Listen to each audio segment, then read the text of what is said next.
Bab 2227. Apakah kamu ingin membuatku mati karena marah?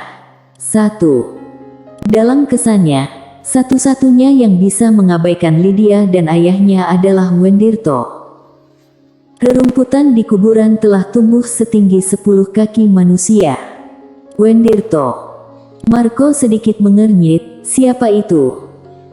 Mileye tertawa, senior benar, setiap orang harus melakukan tugasnya untuk menyelamatkan alam semesta. Namun, senior, satu nadi suci ini, haha, aku tidak punya maksud lain, kamu seharusnya paham.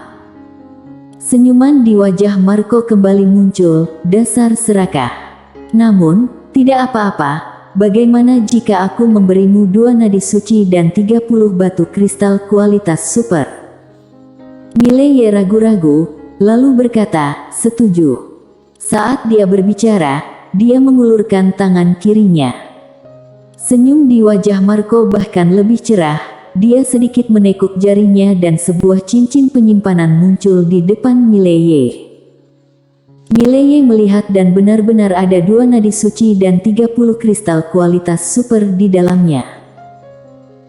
Mileye menyimpan cincin penyimpanan, kemudian menyerahkan pedang biru Gei di tangannya kepada Marco dengan keengganan, dan Marco langsung mengambil pedang biru gaib tanpa sedikit pun ragu-ragu. Lalu saat dia mengambil pedang biru gaib, perubahan mendadak terjadi. Diam-diam, Marco langsung memasuki ruang waktu yang tak ada habisnya. Wajah Marco berubah seketika, dia melihat ke arah Mileye di luar dan sangat marah, kamu sedang cari mati. Saat dia berbicara, tangan kanannya tiba-tiba ditekan. Seluruh ruang waktu bergetar secara langsung, tetapi kekuatan dahsyat itu tidak dapat menghancurkan ruang waktu.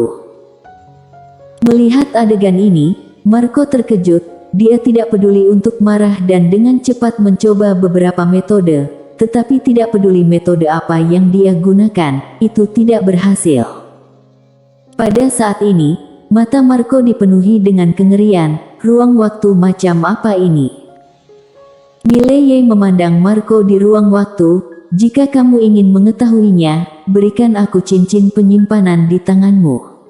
Jangan main-main, aku tahu berapa banyak harta yang kamu miliki. Marco sangat marah, apakah kamu sedang mengancamku? Mileye sedikit mengernyit, aku sudah jelas sedang mengancammu. Mengapa kamu mengajukan pertanyaan bodoh seperti itu? Marco.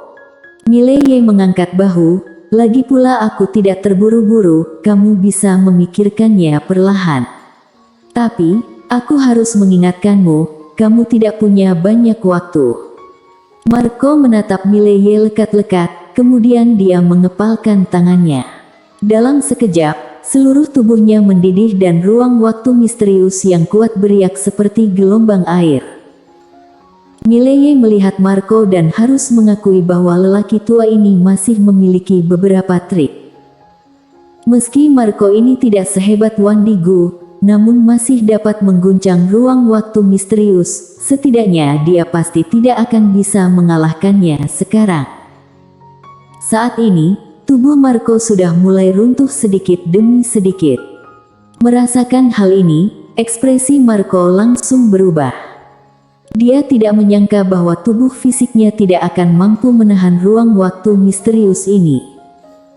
Tanpa berpikir terlalu banyak, dia memandang Mileye, kamu berkolusi dengan klan jahat. Mileye tersenyum dan berkata, Pak Tua, izinkan aku mengingatkan kamu lagi, dengan kecepatan saat ini, tubuh fisikmu akan menghilang paling lama 1 jam. Tidak hanya tubuh fisik yang akan menghilang, tetapi juga jiwamu akan terluka parah. Pada saat itu, bahkan jika kamu keluar, kekuatanmu akan menurun drastis. Marco menatap Mileye, kamu biarkan aku keluar dulu. Mileye menggelengkan kepalanya, aku tidak bisa mengalahkanmu. Saat kamu keluar, apakah kamu akan memberiku hartamu? Marco berkata dengan muram, jika aku memberimu harta, apakah kamu akan membiarkanku keluar? Mileye tersenyum dan berkata, Pak Tua, kamu dapat melihat dengan jelas, aku adalah seorang kultivator pedang. Aku seorang dewa pedang besar, bagaimana mungkin akan mengingkari janji? Kultivator pedang. Wajah Marco sedikit jelek. Mileye berkata lagi, jika kamu masih tidak percaya padaku, aku bisa bersumpah atas nama ayahku. Jika aku mengingkari janjiku, ayahku akan dibacok sampai mati. Marco menatap Mileye dengan dingin, gunakan dirimu sendiri. Mileye berpikir sejenak, lalu berkata, jika aku mengingkari janjiku, aku akan mati dengan 1000 pedang menusuk hatiku dan tidak akan pernah bisa bereinkarnasi. Meskipun dia bukan orang pertama di bawah 3 pedang, namun satu-satunya yang bisa membunuhnya adalah 3 pedang. Siapa 3 pendekar pedang itu? 1 adiknya, 1 ayahnya, 1 kakaknya. Marco menatap Mileye dan masih ingin mengatakan sesuatu. Mileye tiba-tiba menjadi marah, jangan kelewatan, bagaimana jika aku tidak menginginkan apapun. Setelah Marco terdiam sejenak, dia membentangkan telapak tangannya dan sebuah cincin penyimpanan muncul di tangannya. Di dalam cincin penyimpanan, terdapat 47 nadi suci dan ratusan tambang kristal kualitas super. Marco menatap Mileye, ambillah. Mileye melirik Marco dan dengan satu pikiran, cincin penyimpanan perlahan melayang keluar dari ruang waktu. Mileye menyimpan cincin penyimpanan, lalu berbalik dan pergi. Di dalam ruang waktu, Marco meraung, nak, apakah kamu ingin mengingkari janjimu? Mileye berbalik dan melirik Marco, iya. Wajah Marco muram, kamu sudah bersumpah. Mileye mengangguk, tidak apa-apa, biarkan aku mati dengan 1000 pedang menusuk hatiku. Setelah berbicara, dia berbalik dan menghilang ke langit. Marco tertegun dan saat berikutnya, dia meraung, kultivator pedang yang tidak tahu malu. Ucapannya tidak bisa dipercayai. Suaranya itu seperti guntur yang mengguncang langit. Mileye mengabaikannya dan menghilang ke langit. Di tempat yang sama, Marco merasakan tubuhnya menghilang sedikit demi sedikit. Pada saat ini, dia akhirnya sedikit ketakutan. Karena saat ini dia telah mengerti bahwa jika ini terus berlanjut, dia akan mati. Setelah mencoba berkali-kali, Marco menyerah. Dia melihat ke menara tinggi di kejauhan dan meraung, klan jahat belum tersingkir. Pada saat ini, sebuah suara terdengar dari lantai 3 di atas, Marco, kamu yang mendorong dirimu sendiri ke dalam situasi putus asa karena keserakahanmu sendiri, mengapa kamu masih menyalahkan kami? Wajah Marco agak jelek, apakah kalian benar-benar akan berdiam diri bersama? Bab 2228. Apakah kamu ingin membuatku mati karena marah? 2. Sesaat kemudian, sebuah bayangan tiba-tiba terbang keluar dari lantai 3, dan bayangan itu secara paksa memasuki jurang ruang waktu, tetapi langsung menyatu dengan Marco. Lambat laun, tubuh Momo menjadi ilusi sedikit demi sedikit dan setelah beberapa saat, Marco berubah menjadi sedikit cahaya bintang dan menghilang. Dan saat ini, seseorang muncul di bawah menara. Itu adalah Marco. Namun, jurang ruang waktu misterius di kejauhan masih ada. Momo menghela napas lega, dia melihat ke kejauhan, matanya penuh keganasan. Pada saat ini, suara itu terdengar lagi, Marco, mengapa kamu begitu bodoh? Siapa Wandigu itu? Bahkan dia menyerah untuk mendapatkan pedang dewa di tangan pemuda itu, kenapa kamu mengincarnya lagi? Marco terdiam, ekspresinya berangsur-angsur kembali tenang dan setelah beberapa saat, dia melihat ke kejauhan, Lukas Wuling, siapa dia? Suara itu berkata, tidak tahu.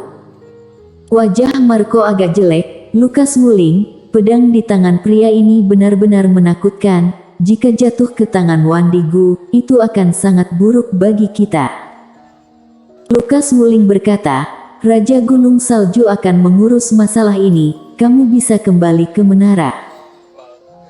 Marco menggelengkan kepalanya, kekuatan orang ini sebenarnya sangat rendah, tetapi pedang itu istimewa, selama pedang itu tidak tersentuh, dia tidak akan bisa melakukan apa-apa padaku. Setelah berbicara, dia langsung menghilang di tempatnya. Dia tidak ingin menyerah. Jika Mileye tidak mengambil harta darinya, dia mungkin sudah menyerah, tetapi Mileye telah mengambil semua sumber daya pelatihannya. Jika dia tidak mengambilnya kembali, bagaimana dia bisa berkultivasi? Puluhan nadi suci. Dan dia sangat marah, karena Mileye itu menipunya. Melihat Marco menghilang, desahan datang dari lantai 3. Mileye tidak kembali ke kuil jiwa langit, karena dia telah menerima kabar bahwa petinggi surgawi agung bahwa dia sudah membawa orang-orang ke kuil jiwa langit di kerajaan Shinto. 10 orang suci telah menargetkan dia, jadi dia harus pergi ke Akademi Wanita Kerajaan Shinto. Mileye meningkatkan kecepatannya hingga ekstrim. Di wilayah bintang yang tidak diketahui, Mileye yang sedang memegang pedang, tiba-tiba berhenti. Wajahnya agak jelek dan ada seseorang yang berdiri tidak jauh dari sana, itu adalah Marco. Orang ini tidak mati. Mileye sedikit terkejut, bagaimana pihak lain melompat keluar dari jurang ruang waktu misterius. Di kejauhan, Marco menatap Mileye, mengapa kamu tidak lari lagi? Pikiran Mileye bergerak dan pedang biru gaib di sarungnya tiba-tiba keluar dari sarungnya. Pedang itu seperti guntur dan memotong lurus ke arah Marco. Di kejauhan, Marco maju selangkah dan meninju. Boom! Sepotong cahaya tinju tiba-tiba memblokir pedang biru gaib. Kali ini Marco cukup pintar, dia tidak membiarkan pedang biru gaib menyentuh tubuhnya, karena begitu pedang biru gaib menyentuh tubuhnya sebelumnya, dia langsung dikirim ke ruang waktu misterius itu. Saat ini, pedang biru gaib terbang kembali ke tangan Mileye dan saat berikutnya, pedang biru gaib menghilang. Melihat pemandangan ini, Marco sedikit mengernyit, mengapa kamu tidak menggunakan pedang itu? Mileye tertawa dan berkata, aku tidak ingin menggunakan benda asing. Marco menatap Mileye, apa? Kamu ingin membodohiku lagi? Ayo, terus bodohi aku. Mileye.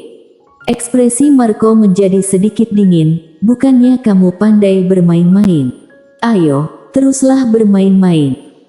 Mileye menghela napas dengan suara rendah, Tuan, mari kita bicara tentang kebenaran.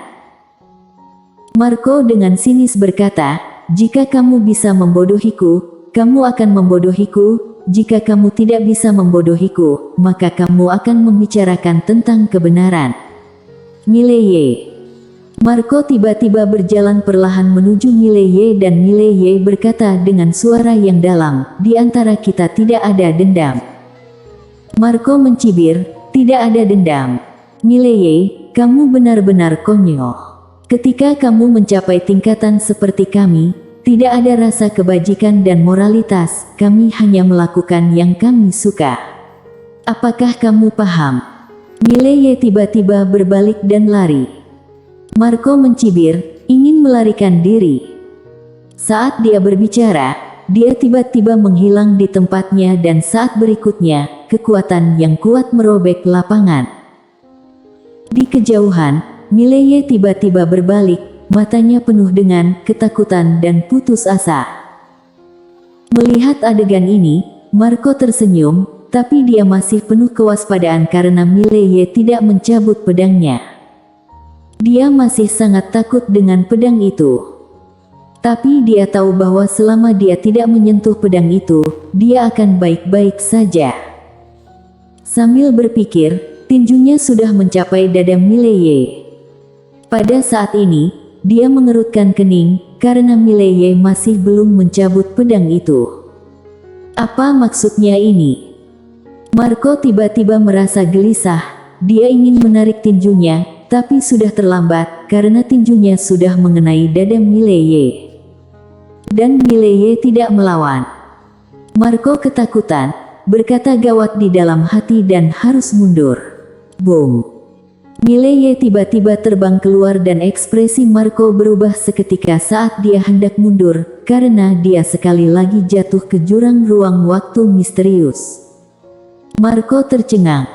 Di kejauhan, Mileye mengangkat bahu. Dia merobek pakaiannya dan di dalamnya ada sepotong baju besi setipis sayap bawang. Baju besi ini diubah oleh pedang biru gaib. Mileye melirik Marco dan berkata sambil tersenyum, "Apakah kamu merasa terkejut?" Di kejauhan, di jurang ruang waktu, Marco tiba-tiba mengangkat kepalanya dan meraung, "Lukas Muling." Melihat pemandangan ini, kelopak mata Mileye berkedut. Sial! Pria ini benar-benar tidak tahu malu, dia bisa-bisanya memanggil seseorang, tanpa ragu, dia berbalik dan lari. Di langit berbintang, tidak ada tanggapan. Marco meraung lagi, "Lukas Muling, klan jahat akan kembali." Sesaat kemudian, sebuah suara tiba-tiba terdengar dari langit berbintang, "Apakah kamu dikirim oleh pihak lawan untuk membuatku mati karena marah?" Bersambung.